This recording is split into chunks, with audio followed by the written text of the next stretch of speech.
Syahrini bagikan foto bareng Reino Barak, sentil kesuraman di November. Penyanyi Syahrini tiba-tiba menyinggung soal kesuraman di bulan November ini.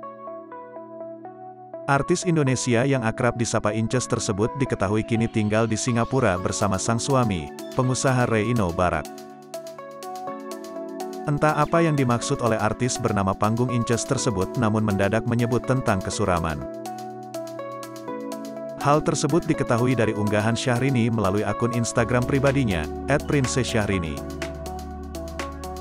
Inces membeberkan soal kesuraman itu melalui caption yang ia tulis dalam unggahan di feed Instagramnya.